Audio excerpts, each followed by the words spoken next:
baik daripada Ramadan tahun-tahun sebelumnya.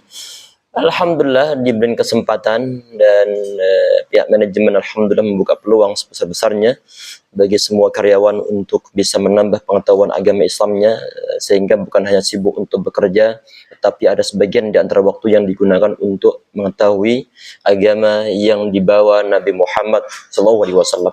Semoga Allah berkahi antum semua, berkahi anti semua, berkahi kita semuanya, pekerjaan diberkahi, keluarga diberkahi, keturunan diberkahi, harta benda diberkahi, dan semoga sisa usia kita dipenuhi dan keberkahan oleh Allah Subhanahu wa taala. Amin ya rabbal alamin.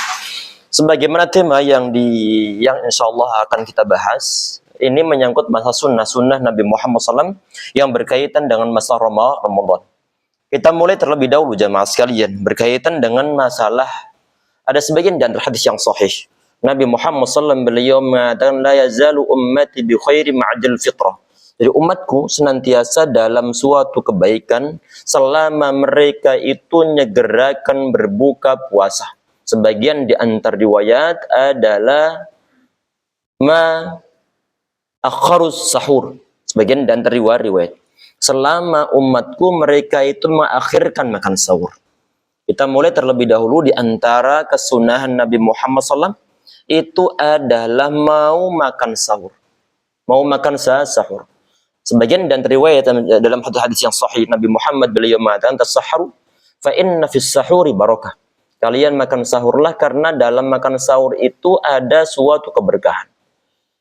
Dan yang perlu untuk diingat jamaah, masalah makan sahur tidak dikaitkan dengan masalah masih kenyang ataukah sudah lapar. Masih kenyang ataukah sudah lapar. Artinya walaupun toh kita itu masih kenyang, karena sisa kita nyerang habis-habisan dengan tenaga yang sisa kemudian untuk menghabiskan buka puasa, walaupun toh misalnya masih kenyang, tetap disyariatkan untuk makan sahur. Walaupun toh hanya sekedar hasawatin minal ma. Walaupun toh sekedar meneguk air saja. Sehingga nggak ada suatu alasan anak nggak mau makan sahur karena saat ini anak masih kenyang. Nggak ada suatu alasan. Silahkan untuk neguk air, seteguk, 2 teguk, ataupun 3 teguk, ataupun syukur-syukur mau menggunakan makan sahur yang berupa tamr ataupun kurma. Karena sebagian di antara riwayat bahwa ni'mas sahurul mu'min at-tamr. Hadis-hadis yang sahih. Sebaik-baik makan sahurnya ataupun bahan yang digunakan untuk makan sahur seorang mukmin itu adalah tamr ataupun kurma. Saat ini alhamdulillah mudah untuk kita dapatkan kurma, membeli online ataupun yang lain sebagainya. Syukur-syukur setiap rumah seorang muslim, setiap rumah muslim itu ada kurmanya ini. Yang mau digunakan untuk buka puasa, yang mau digunakan untuk makan sahur. Tayyib. Sehingga nggak diharuskan sampai 1 piring penuh dengan berbagai macam menu. Dan kita cukup memahami bahwa makan sahur itu atau mulut kita, yang kita itu baru bangun tidur, untuk makan banyak itu malasnya bukan main. Sehingga kadang-kadang sebagian di antara orang mikirnya ini kalau saya makan sahur nanti harus menghabiskan 1 piring. Bukan suatu syarat.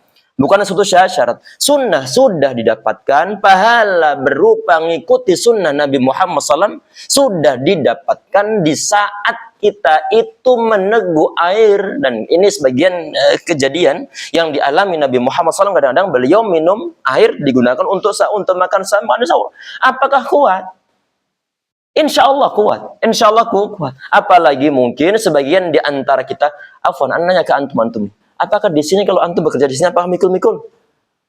Bawa barang-barang berat. Berat banget. Ada rata-rata enggak atau sebagian? Sebagian. Di saat misalnya sebagian di antara antum bawanya itu adalah bawa barang-barang berat. Misalkan saja. Berhubung dia itu tetap melaksanakan makan sahur, sedangkan yang di rumahnya Misalnya ini nggak ada makan yang lain ini, misalkan saja, tapi alhamdulillah untuk sampai nggak ada makan itu sangat jarang saat ini. Mungkin walaupun toh ada sebagian di antara orang di Indonesia. Allah alam, mungkin ada. Di saat misalnya ada orang dia bekerja berat, mikul-mikul ataupun mungkin angkat-angkat barang-barang yang berat, sedangkan dia itu malas makan sahur. Cuma masalahnya di saat dia nggak makan sahur, nggak makan berat, khawatir nanti nggak bisa untuk angkat-angkat. Nggak bisa untuk angkat-angkat. Sehingga berhubung dia mengetahui bahwa makan sahur itu adalah sebagai suatu bentuk keberkahan, ada suatu keberkahan di sana, dia tetap makan sahur. Lah, dengan apa? Mungkin dengan air. Lah, nanti bagaimana? Apakah dia akan kenyang? Apakah dia bisa untuk angkat-angkat? Dimungkinkan untuk bisa angkat-angkat. Karena kenapa? Ada tadi Nabi Muhammad beliau mengatakan bahwa tasahharu fa inna fis sahuri barakah. Kalian makan sahurlah karena dalam makan sahur ada keberkahan. Sehingga di antar bentuk keberkahan dimungkinkan orang-orang yang mungkin dia bekerja berat, berhubung dia minum makan sahur walaupun itu hanya sekedar seteguk air misalkan saja, insya Allah beban berat akan diringankan oleh Allah SWT, ataupun dia diberikan kekuatan oleh Allah SWT, sehingga untuk orang-orang yang mungkin dia secara lahiriahnya perlu untuk makan berat tapi di rumah nggak ada makan berat, dia terpaksa untuk menggunakan air, insya Allah akan diberkahi oleh Allah SWT. Kalau sebelumnya mungkin pekerjaannya numpuk, di saat dipaksa-paksakan diri untuk makan sahur, semoga pekerjaan diringankan oleh Allah Subhanahu wa taala. Berarti ini jemaah sekalian, ini ada sebagian di antara riwayat hadis yang sahih. Nabi Muhammad beliau pernah mengatakan terhadap sahabat Irbad bin Sariyah radhiyallahu anhu, "Halumma ila ghada'il mubarak." Ayo sini menuju suatu ataupun makan makanan yang diberkahi.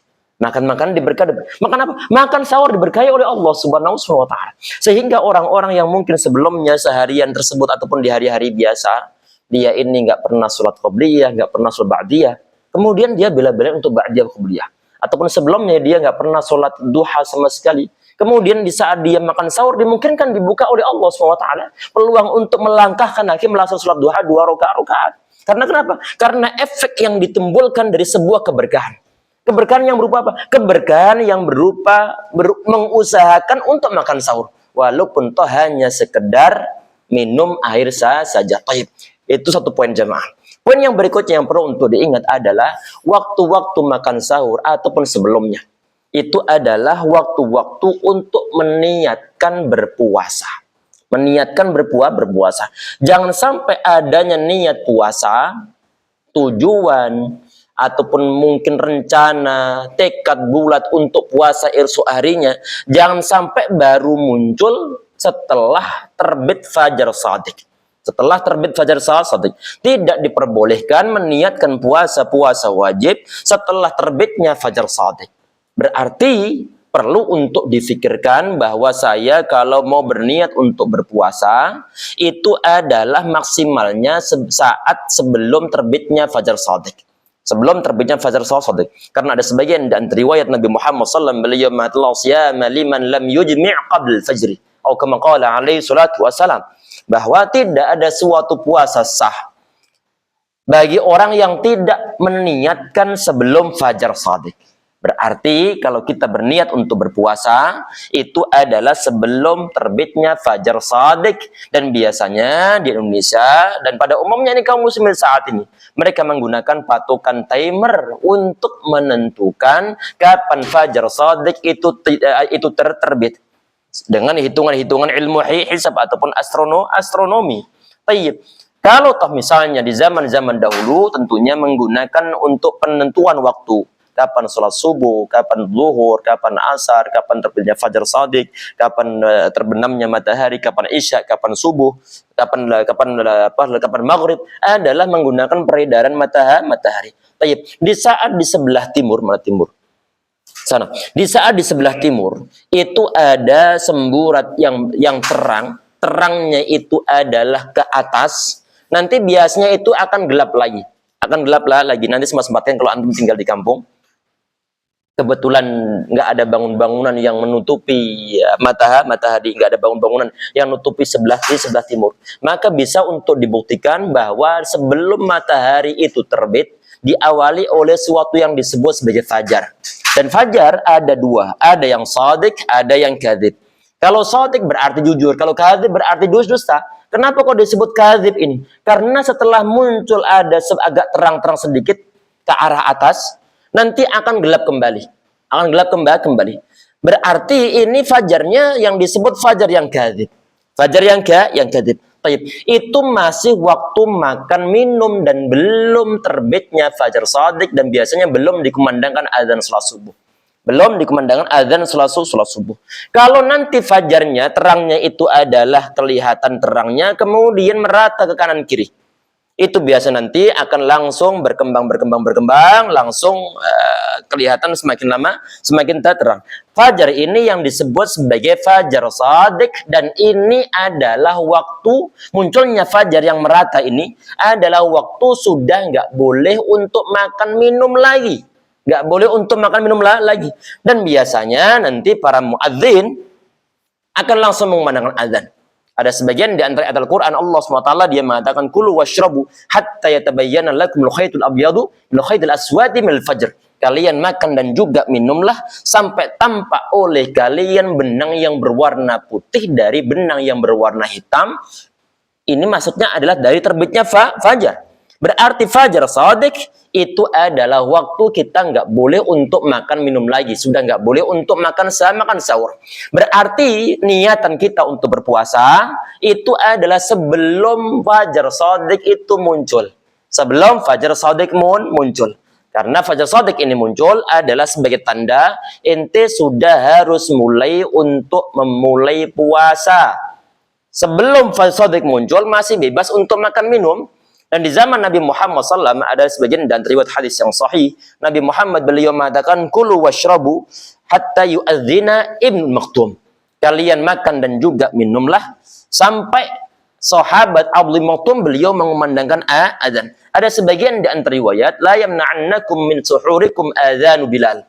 Janganlah sampai mencegah kalian dari sahur kalian adzannya Bilal. Perhatikan, di zaman Nabi Muhammad SAW ada dua muadzin.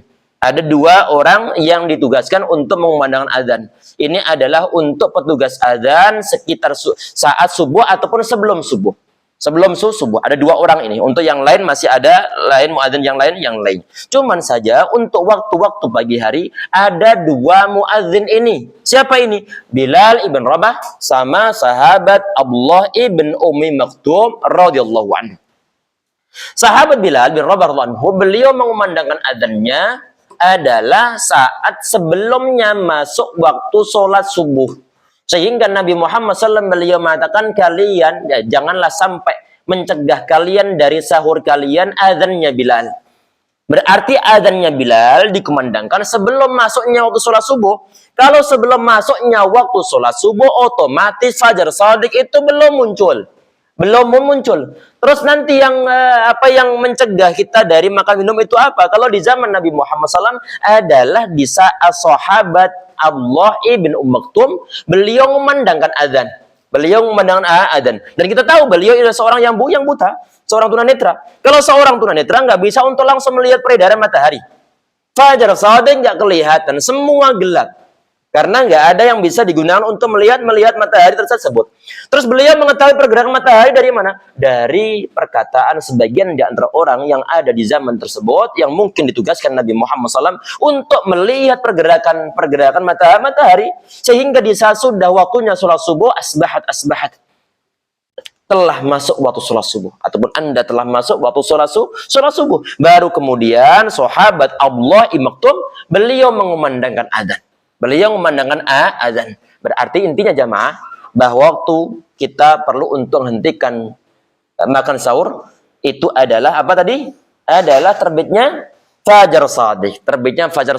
Dan biasanya itu di Indonesia dikumandangkan azan. Berarti kalau azan belum dikumandangkan berarti masih boleh untuk makan minum. Walaupun toh mungkin sebagian di antara daerah sudah ada istilah komando imsak. Yang perlu untuk diperhatikan dari sisi syariat adalah adanya ucapan imsak itu bukan sebagai titik terakhir kita nggak boleh makan minum lagi. tetapi ada sebagai warning bahwa inti hati-hati saat ini sudah dekat-dekat dengan sholat subuh. Hati-hati jangan ngebut terus-terusan makan minumnya sebenarnya ada sholat subuh.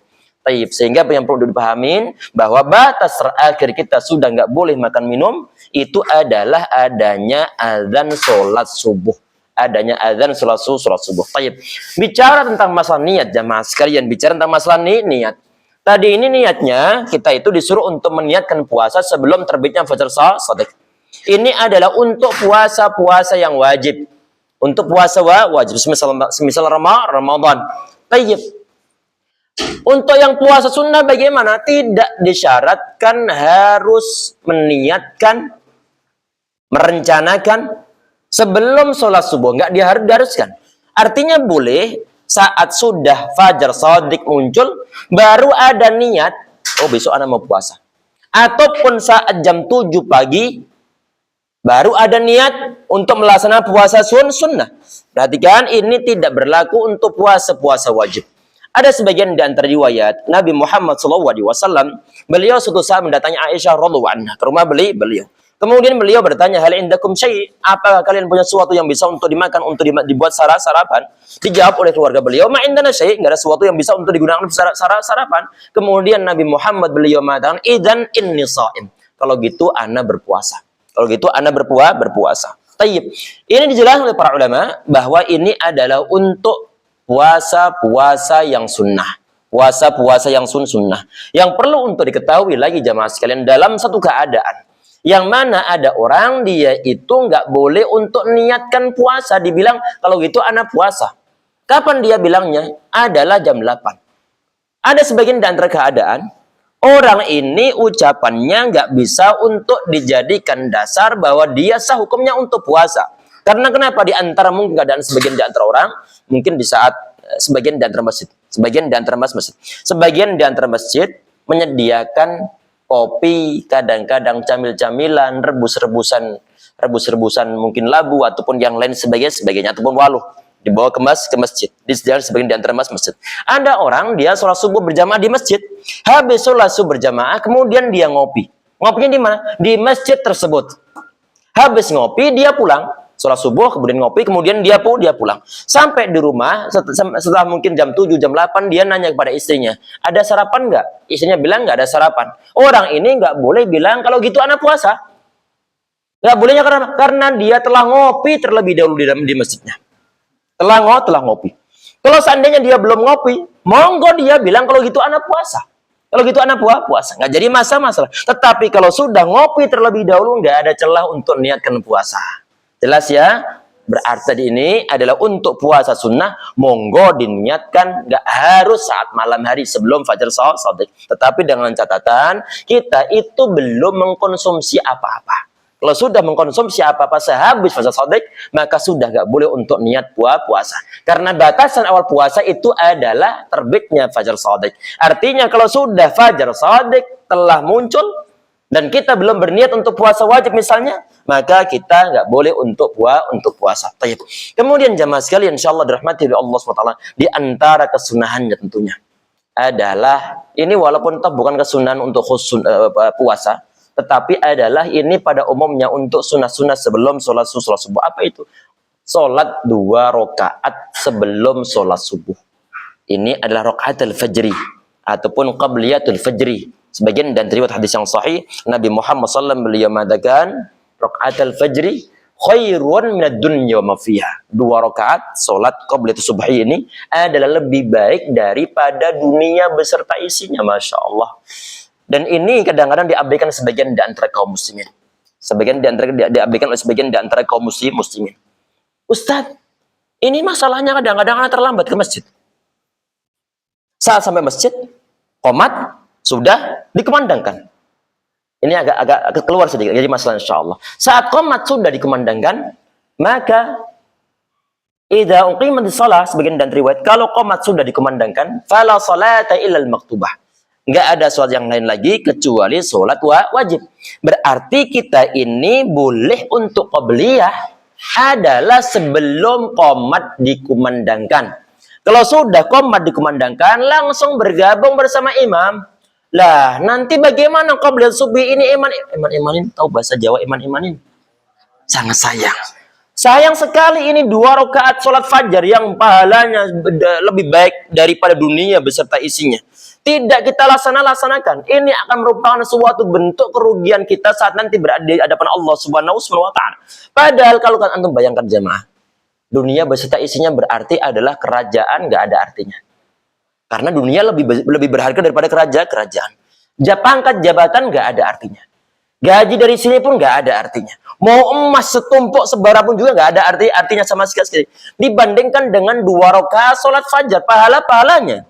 Berarti pahala yang dapatkan oleh orang-orang yang melaksanakan sholat fajar, 2 rakaat sholat fajar ini, dia mendapat sesuatu yang lebih berharga daripada dunia beserta isinya. Masya Allah. Sehingga bagi orang yang tadi datang terlambat, ini saya rugi nanti ini. Ini rugi. Lah, masalahnya di saat mau maksa-maksakan diri untuk qabliyah atau subahi, kebentur dengan dalil yang lain. Dalil yang berupa apa? Kalau qomas sudah dikumandangkan, nggak ada sesuatu lain kecuali salat wajib. Ini bagaimana? Perlu untuk diperhatikan jemaah sekalian bahwa Nabi Muhammad SAW. Ini tadinya sengaja kita bahas masalah ini, qabliyah subahi ini. Karena berkaitan dengan qabliyah sholat duhur yang tadi nggak kita laksanakan. Sholat duhur yang tadi tidak kita laksanakan. Dan ini ada sebagai suatu bentuk hiburan. Di zaman Nabi Muhammad SAW, di saat beliau sehabis sholat subuh ini, dan beliau tahu bahwa kebiasaan para sahabat itu ada sholat berjamaah bersama Nabi Muhammad SAW. Ternyata ada sebagian di antara sahabat yang habis sholat subuh dalam pandangan Nabi Muhammad SAW, kemudian ternyata dia berdiri lagi untuk melaksanakan sholat lagi. Kemudian Nabi Muhammad beliau mengatakan as-sholatani ma'an. Loh, ente sholat subuh sebanyak 2 kali. Dijawab oleh sahabat, enggak. Tadi ini ana belum sholat qabliyatus subhi. Sehingga kemudian dilaksanakan setelah sholat subuh. Dan ini bukan ba'diyatus subhi.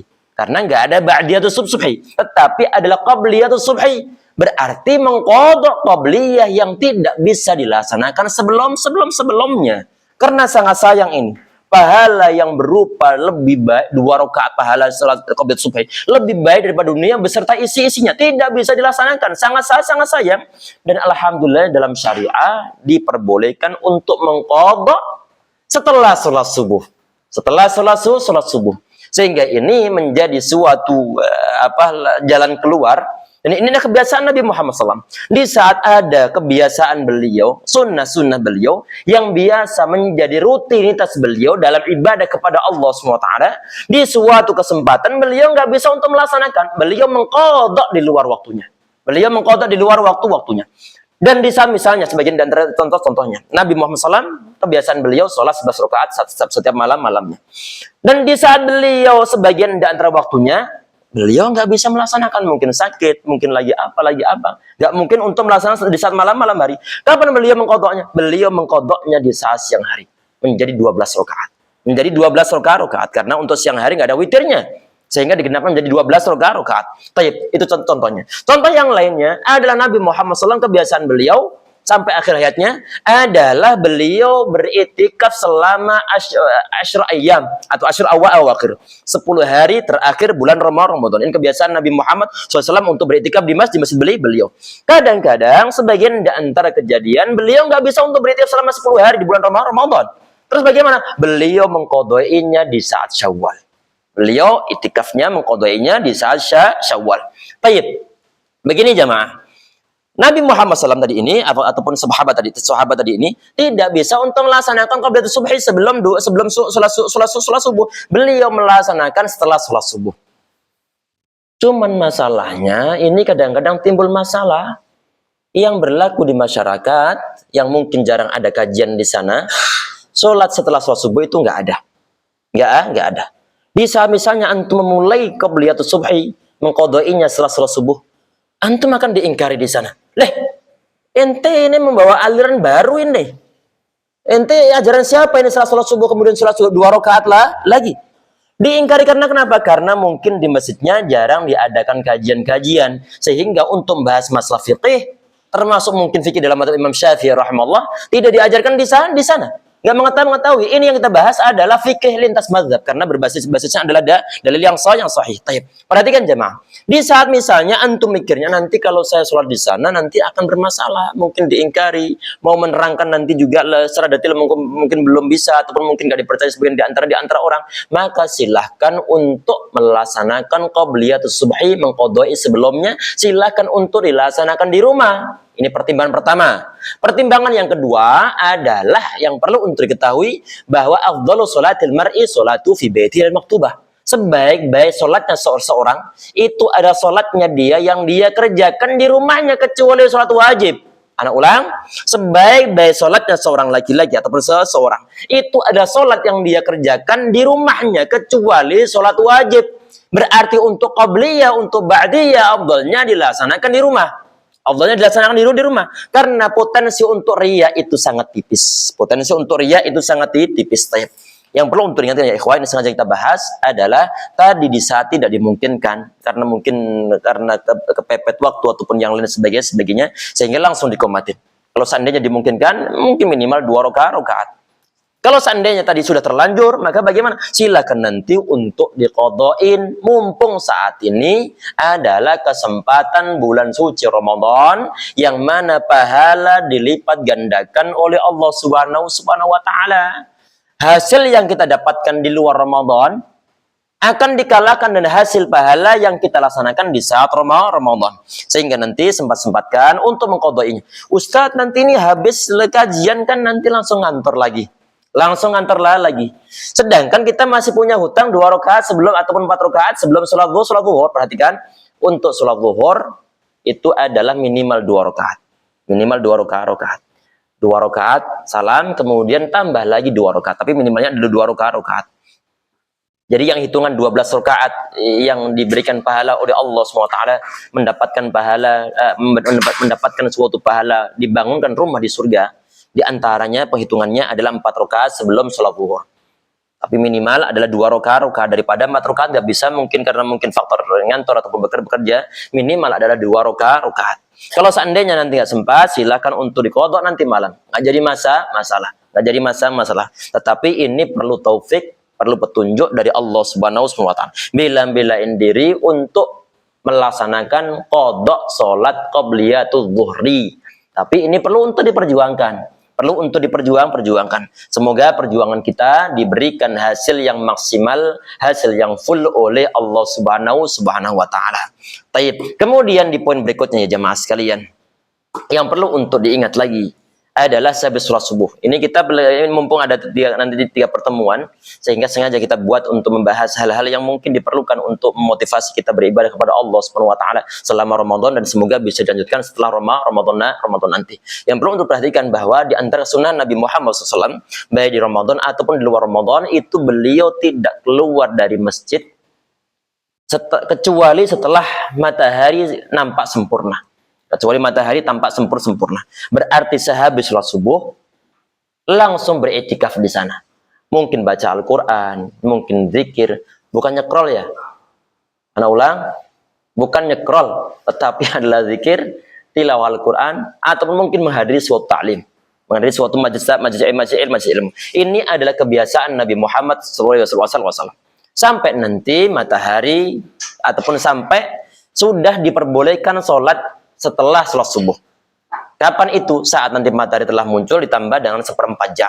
Ini sholatnya disebut sebagai sholat syuruk. Terlepas dari masalah, ada perbedaan pendapat dari kalangan para ulama berkaitan dengan hadis sholat syuruk. Ini hadisnya sahih ataukah nggak sahih? Sebagian di antara ulama termasuk Syekh Mubaz rahimahullah, Syekh Utsaimin rahimahullah mengatakan bahwa hadisnya adalah hadis yang sahih. Terlepas dari masalah, sebagian di antara ulama yang mengatakan bahwa hadisnya adalah hadis yang dhaif. Taib, ini berkaitan dengan sholat syuruknya. Tetapi untuk hadis bahwa Nabi Muhammad SAW beliau tidak keluar dari masjid beliau kecuali sampai matahari nampak sempurna. Ini hadisnya adalah hadis yang sahih. Tadi yang bermasalah hadisnya, yang dipermasalah di antara ulama, ini adalah untuk hadis yang berkaitan dengan sholat syuruk. Taib, ulama-ulama yang mengatakan bahwa hadis-hadis yang sahih, maka mereka sholat syuruk 2 rakaat. Habis itu baru kemudian keluar. Sehingga ini yang perlu untuk diusahakan. Pahalanya ada sebagaimana pahala haji dan juga umroh secara sempurna. Sehingga nggak perlu untuk berantri berpuluh-puluh tahun lamanya. Karena pahala bisa kita dapatkan habis sholat subuh. Tetapi perlu perjuangan. Ustadz, ana mau ngantor. Ana mau nggak mau ngantor. Kalau seandainya alasan ini bisa diterima, silahkan. Karena mungkin jalan terlalu jauh dari rumah sebagian di antara rumah antum. Tetapi sebagian di antara antum, tempat kerjanya, tempat kontrakannya, atau rumahnya dekat dengan kantor-kantor ini. Sehingga untuk ngebut ini nggak bisa untuk diterima. Sehingga perlu untuk diusahakan bagi orang-orang yang tempat kerjanya itu dekat dengan rumahnya, silahkan untuk itikaf di masjid sehabis sholat subuh, khususnya lagi adalah di saat Ramadan semacam ini. Pahala semoga diberikan oleh Allah Subhanahu wa taala. Tapi jangan sampai lupa, ini perlu hidayah dari Allah dan kita perlu menjemputnya, perlu untuk mengusahakannya, perlu untuk meminta kepada Allah Subhanahu wa taala. Ya Allah, mohon Engkau ringankan aku untuk bisa beriktikaf di masjid. Baik setelah subuh atau mungkin 10 hari terakhir atau setelah Ramadan nanti. Ya Allah, mohon Engkau mudahkan aku untuk melaksanakan sunnah nabimu. Kita perlu untuk minta hidayah kepada Allah SWT, minta pertolongan dari Allah SWT agar kita diringankan untuk mengamalkan setiap sunnah Nabi Muhammad SAW. Maka dia adalah orang-orang yang beruntung, dan ini yang kita harapkan untuk diri kita. Tayyib. Ini kurang 8 menit lagi. Kurang 8 menit lagi. Waktu berlalu begitu cepat-cepatnya. Tahu-tahu nanti Ramadan selesai, kemudian Allahu Akbar, dan belum tentu kita menjumpai Ramadan tahun-tahun depannya lagi. Sehingga kita anggap bahwa Ramadan tahun ini adalah Ramadan kita yang terakhir. Syukur-syukur nanti menjumpai Ramadan. Kenapa kok perlu untuk dianggap sebagai Ramadan terakhir? Biar kita menjadikan ini Ramadan adalah Ramadan yang terbaik dari kita. Biar nanti penyesalan nggak akan ada. Kita harapkan bahwa nanti di saat idza dakhala alaihi Ramadan, suman salakha, di saat Ramadan telah masuk, kemudian Ramadannya lewat, kemudian dosa-dosa kita diampuni oleh Allah Subhanahu wa taala. Tadi ini adalah sebagian dari kecil kesunahan yang diajarkan Nabi Muhammad SAW, dan nanti kita lanjutkan materinya di di kajian berikutnya. Nanti masih untuk Jatul Anam masih ada 2 kali lagi insyaallah. Semoga nanti bisa kita sempurnakan di pembahasan berikutnya. Dibuat tanya jawab. Masih 7 menit, ya, silakan kita buka tanya jawab, barangkali ada yang ingin ditanyakan. Ya, monggo. Nah, ada yang bilang tuh kalau kita kesiangan, jam 7 jam 8, dan soalnya sholat qobliyah subuh itu bisa katanya bisa sholat qobliyah subuh baru sholat subuh, dan benar kesiangan. Tayyib. Ini secara lahiriah dulu ya, dari dalil-dalil yang ada dan juga berbagai macam pertimbangan, bahwa ini bisa didahulukan sholat subuhnya, bisa dahulukan qobliyahnya. Kenapa kok dahulukan sholat subuhnya? Karena untuk sholat yang qobliyah ini untuk bagi orang-orang yang kesiangan ya. Bagi orang-orang kesiangan, bukan bagi orang-orang yang sebelum subuh ke masjid kemudian dia bisa qobliyah di masjidnya. Ini yang kita bicarakan adalah bagi orang-orang yang kesiangan, bagi orang-orang kesiangan. Perhatiin begini di antara pertimbangannya. Kenapa kok perlu subuh terlebih dahulu? Perlu subuh terlebih dahulu. Di antara pertimbangannya begini. Sholat subuh hukumnya apa? Wajib. Untuk qobliyah hukumnya sunnah. Tayyib. Kalau kita itu mendahulukan yang sunnah terlebih dahulu, khawatir jangan-jangan sehabis sholat qobliyah meninggal. Kita belum melaksanakan kewajiban. Itu khawatirnya. Sehingga selesaikan terlebih dahulu untuk melaksanakan sholat subuhnya. Karena ini waktunya sudah lewat, segera laksanakan yang wajib terlebih dahulu. Setelah nanti sholat subuh selesai, silakan untuk qobliyahnya. Apalagi memang ada dalilnya, terlepas dari masalah mungkin pertimbangannya. Pertimbangannya mendahulukan sunnah adalah urutannya begitu, qobliyah terlebih dahulu baru kemudian sholat subuh. Tapi ini kita bicara masalah khawatir ya, khawatir. Kita nggak tahu nyawa kita itu kapan akan datang. Jangan-jangan sebelum sholat subuh sudah meninggal terlebih dahulu, nggak bisa untuk melaksanakan suatu kewajiban. Ini pertimbangannya. Terlepas mungkin sebagian dan pertimbangan yang lainnya adalah menyangkut masalah urutannya. Jelas? Allahu a'lam. Ini kita bicara masalah kalau subuhnya sudah kesiangan, sudah terang, sudah waktu orang berangkat kantor jam 7, antum baru bangun. Antum baru bangun. Allahu a'lam. Jelas? Ada yang lain? Ya, silakan. Tadi itu saya suruh anak mau tanya, kalau misalkan sahur nih, Nah. sahur kita nggak sahur siangan. Nggak bisa dikodoin. Mengurangi pahala puasa. Kenapa? Mengurangi pahala puasa. Tapi perhatikan jemaah sekalian. Semua tergantung niatnya. Perhatikan, innamal a'malu binniyat, tergantung niatnya. Wa innamal likulli imri'in ma nawa. Dan sesungguhnya masing-masing orang mendapatkan apa yang dia niatkan. Apa yang dia niatkan. Misalnya begini, ada orang habis sholat raweh. Dia sudah berencana bahwa nanti sekitar jam 3 akan bangun dan sudah pasang alarm sampai 4. Pasang alarm sampai 4. Berhubung malam harinya karena mungkin lembur, ini alarm 4 semua disenus semuanya. Dilewatin semuanya. Bangun-bangun saat Allahu Akbar di masjid. Tadi kita bahas bahwa nggak ada kodok untuk sahur. Walaupun sahur sunnah, tapi ini nggak ada kodoknya. Nggak ada kodoknya. Baik, apakah mendapat suatu pahala? Mendapatkan suatu pahala. Karena kenapa? Sudah dan niat sebelumnya besok mau makan sahur. Dan niatnya, buktinya niatnya bagaimana? Sudah pasang alarm, tapi berhubung fisik nggak mendukung, capeknya bukan main, ngantuknya bukan main, sehingga bablas. Nggak bisa untuk makan sahur. Semoga pahala tetap didapatkan. Itu yang kita harapkan. Karena innamal likulli imri'in ma nawa. Sungguhnya masing-masing orang mendapatkan apa yang dia niatkan. Niatnya niat baik sesuai dengan syariah. Tapi qadarullah masyafa'al, ini fisik sudah capek, sudah pasang alarm, dan juga istri sudah membantu pula untuk pasang alarm pula rangkap 6. Semua dilewatin. Semua dilewat-lewat. Ini senu 10 menit, 10-5 menit. Habis waktunya. Allahu Akbar, Allah. Ya Allah, udah ini, udah lewat. Sudah? Masih ada yang lain? Iya, silahkan.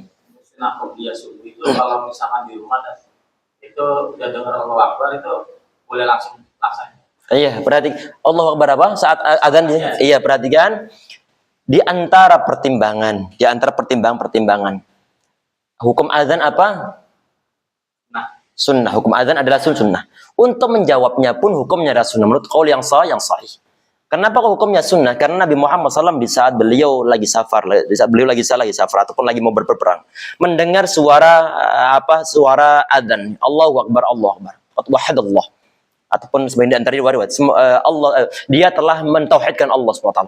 Nabi Muhammad SAW beliau tidak menjawab Allahu Akbar, Allahu Akbar, tapi mengucapkan kata-kata yang lainnya. Sehingga dihukumi dengan dalil ini ataupun dalil-dalil yang lainnya bahwa menjawab adzan hukumnya adalah sunnah. Menjawab adzan hukumnya adalah sunnah. Berarti di saat adzan dikumandangkan, kita tidak diharuskan untuk menjawabnya. Cuman saja ada sebagian di antara hadis yang sahih, idza adzal muadzin faqulu misla ma yaqulu atau kama qala alaihi wasallam. Di saat muadzin dia mengumandang adzannya, kalian ucapkanlah sebagaimana apa yang dia ucapkan. Dan ini adalah kesunahannya. Tayyib. Berhubung ini sunnah dan kadang-kadang walaupun toh ini bukan wajib, tetapi kan kita perlu untuk mikir masalah yang lainnya. Masalah yang apa? Masalah potensi untuk mendapatkan syafaat Nabi Muhammad SAW. Kalau kita menjawab adzan, kemudian habis adzan, kemudian kita berdoa Allahumma rabb hadhihi da'wati tammah sampai yang terakhir, maka orang tersebut berhak untuk mendapatkan syafaatnya Nabi Muhammad SAW. Sehingga kalau tidak ada suatu halangan, silakan untuk menjawab adzan, kemudian sekalian doanya. Tayyib. Berarti dalam keadaan normal, kalau masih ada kesempatan kita untuk menjawab adzan, silakan untuk menjawab adzan. Habis azan langsung kemudian antum sholat 2 rakaat di rumah, qabliyahnya. Karena qabliyah ba'di afdhalnya dasarnya di mana? Afdhalnya di rumah. Tayyib. Tapi masalahnya Ustaz, kalau nanti anak nunggu azan terlebih dahulu, kemudian sholat 2 rakaat, sampai di masjid sudah ketinggalan rakaat yang pertama, ataupun tidak menjumpai takbir dari imamnya, padahal itu adalah ada pahala tersendiri. Baik, kalau pertimbangannya begitu adalah silahkan mungkin saat adzan langsung sholat. Walaupun belum selesai. Perhatikan, apakah sudah waktunya?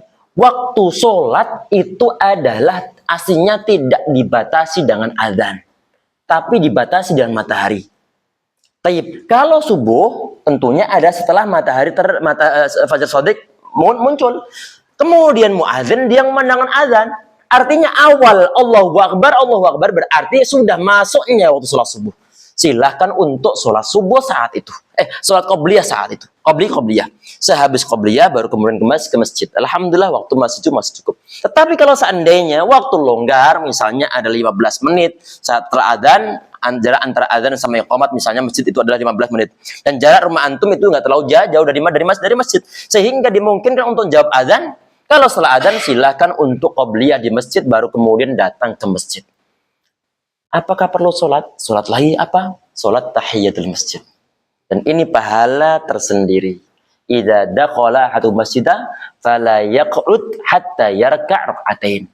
Kalau kalian ataupun salah seorang di antara kalian masuk masjid maka jangan duduk sampai dia sholat 2 rakaat. Dan ini kesunahan, sunnah muakkadah hukumnya. Sangat ditekan-tekan dan itu pun adalah pahala. Jangan sampai tidak tahiyatul masjid di saat masuk ke dalam masjid. Jelas insyaallah ya. Sehingga tadi ini pertimbangannya kalau memang dimungkinkan untuk menjawab adzan terlebih dahulu waktu masih lama, silahkan untuk jawab adzan kemudian doa untuk Nabi Muhammad SAW tadi ini Allahumma rabbani da'wat tamah, ini isinya adalah untuk Nabi Muhammad SAW, kemudian baru sholat 2 rakaat. Allah alam bisawab. Kalau masih ada pertanyaan silahkan untuk disimpan sampai pertemuan berikutnya. Masih ada 2 kali pertemuan lagi dan nanti kita bahas kesunahan-kesunahan yang lainnya, termasuk kita selipi kesunahan-kesunahan yang baik berlaku di saat Ramadan ataupun di luar Ramadan. Kita cukup sekian insyaallah untuk pertemuan siang hari ini. Semoga Allah berkahi antum, semoga Allah mudahkan antum untuk bekerja, berkahi keluarga, berkahi harta benda, berkahi seluruh keturunan. Amin ya rabbal alamin. Kita cukup sekian dengan doa kafaratul majlis. Subhan bihamdika syanta astaghfiruka wa atubu ilaik. Assalamualaikum warahmatullahi wabarakatuh. Waalaikumsalam.